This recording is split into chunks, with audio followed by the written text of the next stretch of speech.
This title, What You Should Know and Support, many times when I'm making video tutorials, I'll just plain forget details, or maybe the video angle is not correct. So a lot of times I just miss it. So I decided to create a section where I have little mini tutorials, such on tools or technique, that you should watch initially before you watch the rest of the video tutorials.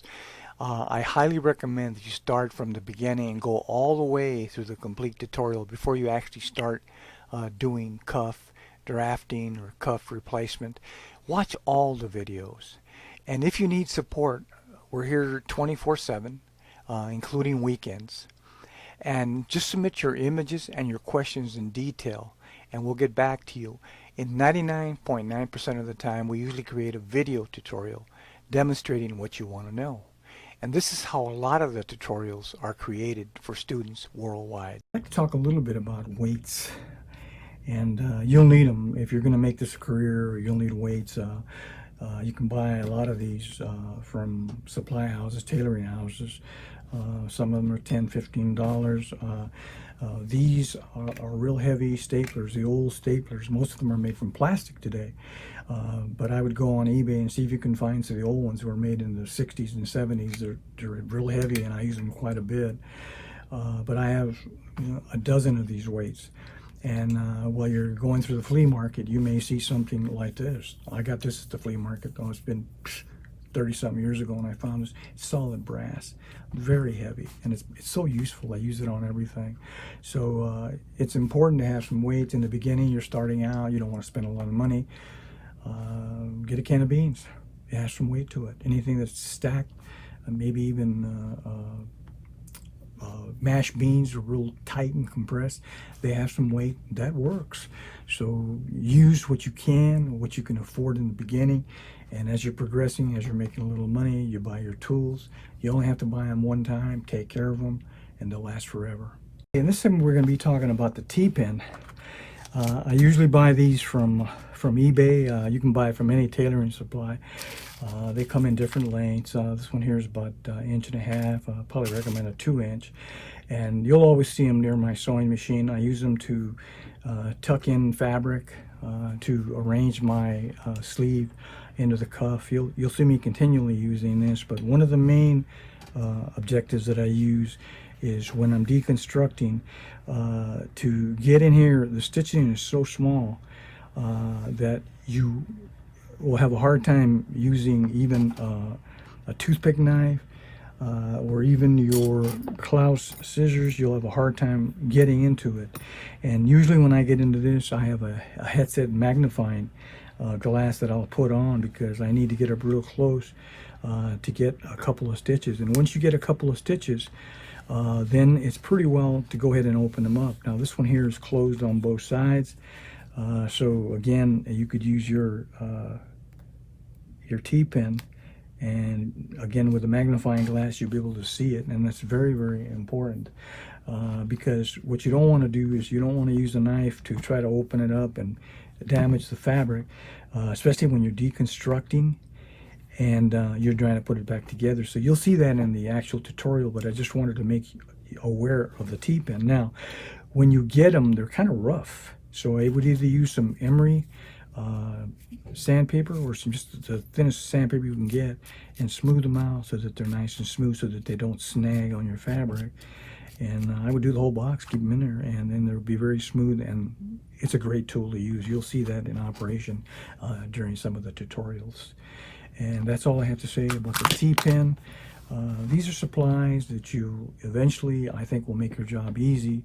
I always recommend them. It just depends on how you want to work efficiently and whether you're in the long term or this is just a hobby to you. But I always like working efficiently, and I always show the easiest methods to accomplish the job. Just a quick reminder, when you're marking your interfacing, it may not mean anything to you now, but when you get to the cutting of the interfacing, it'll make a lot of sense to you. How I staple them and how I mark them and everything. But the point in this little short tutorial is that once you cut your interfacing out, what you want to do is you want to put them together put them together and make sure that they're the same on both sides. And if they're not, like in this one here, it's a little off, trim them up to be the same. Because once you start putting your fabric, you won't have a clue as to whether they're even or not, even though you're trying to match them and making sure. So make sure you do that after you cut them out from the main piece. And this way, when you put it on the fabric and sew it, they're going to be equal on both sides. It's very, very important to have some accuracy here. And it's just the idea of getting in the habit of doing these things, double checking yourself. Don't assume anything, even when you're working for yourself. Double check yourself, and after a while, it'll be second nature for you. The first thing I'd like to talk about is the glue stick, and they usually come in boxes, and they're 20, 30 in a box, 40. I've seen them in different quantities, but this is all they are. They're clear, they're water soluble. I use them a lot. In the beginning, when I was taught 50 years ago, we didn't have glue sticks, and you'll see during the course they'll be demonstrating how shirt makers work without glue sticks. But today, if you're doing any kind of quantity and you want to keep things straight, especially if you have stripes or plaids, you can arrange everything in advance. So basically, the concept is to heat the interfacing. And this particular one we're working on is non-fusible. So then what you would do is you would run your glue stick along the edge, even on the bottom. And then you would align it. Now, if you had stripes, you would be aligning your stripes. And then you would put the heat on it. And this is just temporarily while you sew it. And now you want the clean finish, which is going to attach to the sleeve. So you would run a bead on there. And this is what I talk about now. I'll show you a method during the course of how to do this, how shirt makers did it without glue sticks. And now you would get your other fabric, and you would right sides to right sides, and you would sew it like normal. And this will hold it in place while you're stitching. So anytime you find yourself in a situation that you need to, most people would go to pins. They would pin this. You don't need to. And it's water soluble. That means it's going to come out in the wash. It'll even come out before then as you're handling it. So it's a very nice tool to use. That's the concept. This is the non-fusible, and the fusible, this one here is fused. And obviously we'd put a hot iron on it, and then we would just go ahead and run our glue stick along the edge. And you would trim this piece to 1/2 inch or whatever, to make it nice and smooth. And then you would run your hot iron on it, and then when you go to the machine, you'd run your top stitching. If you're doing a whole lot of them, I don't recommend doing any top stitching. I would do the top stitching at the end while you're enclosing the different colors of fabric. So as I explained in the another tutorial, I'll tell you about how to do that so that you don't have to be changing threads on the machine. The thing is, whenever something is right side to right sides, you can use any color of thread, and it won't make a difference. When you turn it to the right side, you won't be able to see it. The only thing that'll be seen is a top stitch. And so if you have 10 different colors of fabric, use the same color of thread in the first step. That's the right side to right side. And then when you get it all pressed and turned, then attach it to the garment, either your cuffs or your collar, and then you would use the top stitching at the clean edge and in a collar on the top stitching. So that's how simple it really is. Let's continue. Okay, let's talk a little bit about the thimble. And I use a thimble. One of the few times that I use it is when I'm sewing buttons on a shirt, or I'm doing eyelets, handmade eyelets on pin bar collars. But one problem that I had in the beginning is my fingers are very narrow, and I'd find the smallest or as close to possible, and they would keep slipping out. And I thought, God, every time I'm trying to hand sew it, they keep slipping out. So I come up with a method, and the method is I have some masking tape on it, and I would cut a piece long enough to be able to go around my finger. But what I normally do is I cut it in half.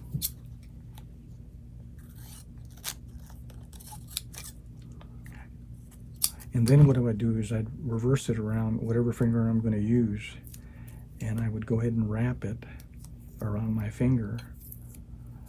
And then what I do is I stick it in the thimble. I'd force it in there, and that gives me stability in the nail, and it never fall out anymore. And obviously masking tape is pretty cheap. You can buy that at Home Depot or Builder Square. And so you can see that every one I own is because I'm in between thimble sizes. And if you have that problem, this is a good way. Maybe if you don't even have, maybe if you just want to hold it. Most tailors walk around with a thimble in their finger all day. I mean, that's the way it is. So that's just a quick tip if you're having that particular problem with your thimbles. Yeah, I'd like to talk a little bit about knives. And you'll see it in some of the tutorials, especially the one removing the cuff. You'll see the demonstration on that. But I own, I don't know, probably a couple of dozen, and believe it or not, most of them ain't worth a darn. And this one here looks pretty. I bought it from Hong Kong, from China, and I think I spent $4 or $5 on it. And I thought, it looked like it's a nice toothpick knife, but it doesn't cut. It's pretty, but it doesn't cut.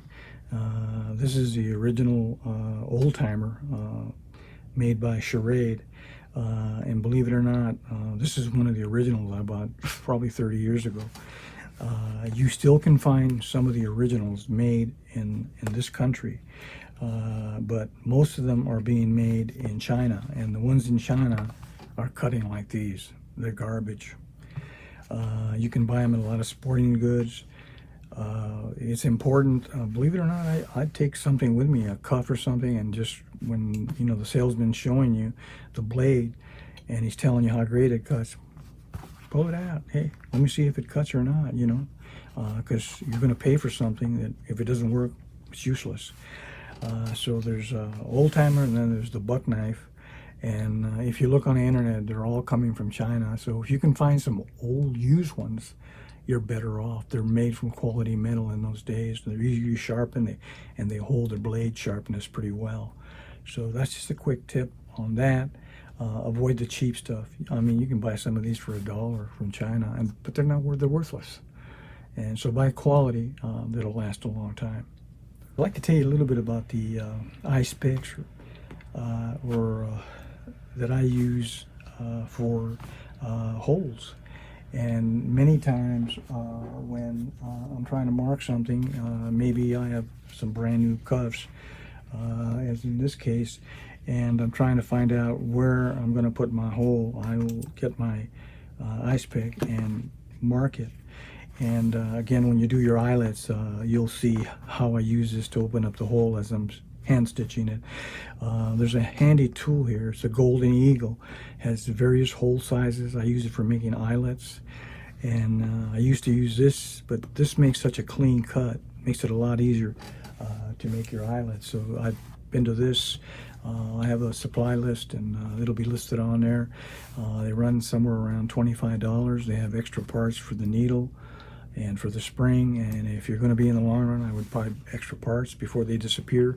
It seemed like all the good tools that make it easy for you, they all disappear in time, much like the old hand tool that they used to make for hand-sewn tailoring buckets on suits. You can find, once in a while, you can find an old one way back on eBay, but they're gone. And so I have several that I bought for posterity. I have them there, and they're still in a case that one day I'll probably use, or someone who ends up with my shop or supplies will end up buying them all or own them. But it's a very handy tool. And again, these little quick tips are just to make you aware of it, because like I said, a lot of times when I'm explaining a tutorial, I'll just totally forget about telling you something that's useful. And so you're seeing them all together.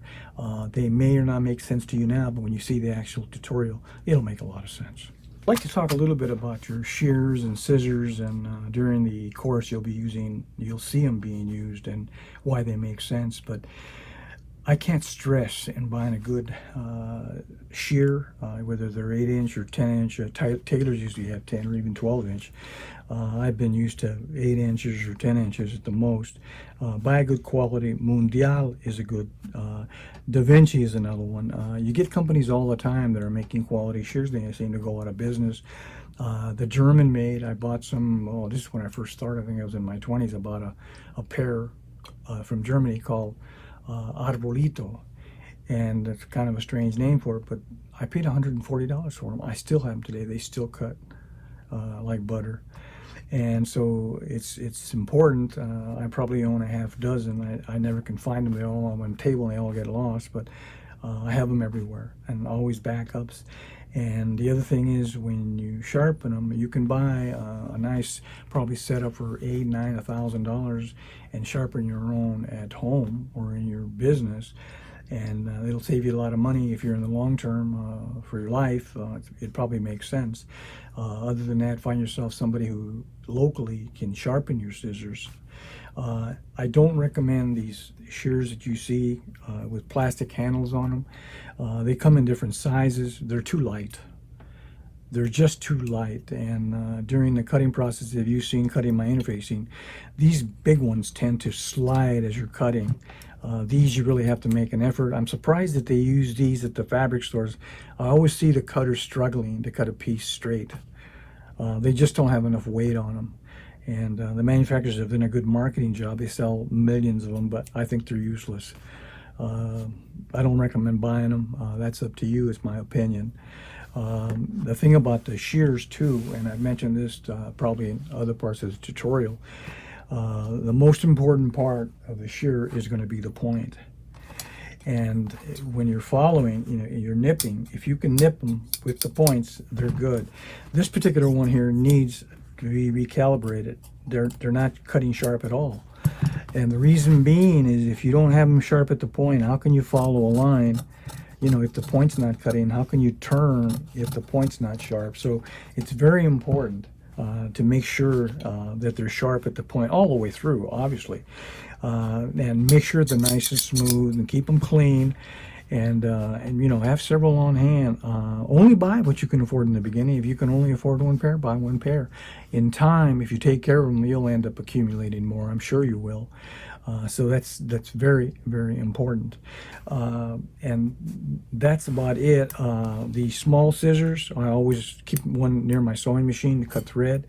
And this one here, I'll demonstrate when I'm deconstructing a cuff and opening cuffs or removing cuffs from sleeves. You'll see that. Removing collars from shirts, you'll see that. So this is the Klaus, about $18 to $20, and there's a cheaper model from India, about $6. They do the job, but they're a little stiff when you're trying to manipulate them. So I always say, if you can afford it, buy the best. If you can't, then put up with what you can until you can afford it. And that's about it for scissors. We'll continue. Okay, let's talk a little bit about marking devices. Obviously, you have a pencil, and I usually mark my interfacing when I'm doing my, like in this case here, I would use my pencil to mark it because it won't be seen. But many times I use a water-soluble pen, and I can mark my stitching, or I can mark whatever alteration I need to signify. They come in various colors. They come in red and blue. The red one usually disappears within 48 hours, and the blue one will last until you put water on it normally. And then we have soap, which these little bars that you get, when you go to on vacation at the hotels and motels, they get these little squares. I always give the maid $5. She brings me some extra ones, but you can buy it from a hospital supply on the internet. They come in big boxes. There'll probably be 100 of these little bars, which will probably last you a lifetime. And they're very easy to mark. On most fabrics you can see it, but if you get white, obviously you're not going to use white. I'd use water soluble.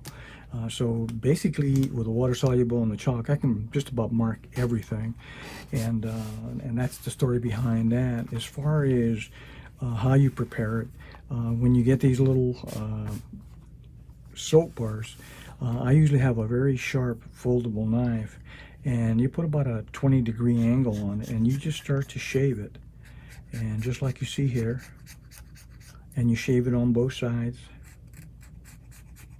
until you get a nice thin knife edge.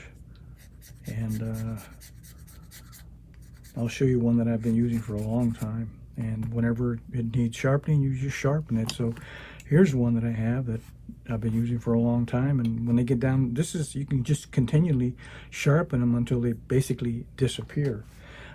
So that's the story behind. So next time you go on your vacation, don't forget to get your bars, or if you're going to be a shirt maker forever or a cuff and collar replacement, you're going to be using them all the time. You might as well buy yourself a box and have plenty on supply. So that's the story behind the soap and the marking devices. Be careful when you're buying them. I bought these on eBay, believe it or not, for $1 a piece, and I was a little skeptical. What I did is I ordered a couple, I think, in the beginning, and I was surprised that they work so well. They work as good as the ones you find at the fabric stores that sell for $5 or $6. And so I bought a big bag. There was like 24 in a bag at $1 a piece. I can't beat that. And I bought red and blue, and that'll cover me for a long time. I use it quite a bit. Make things easy for yourself in marking.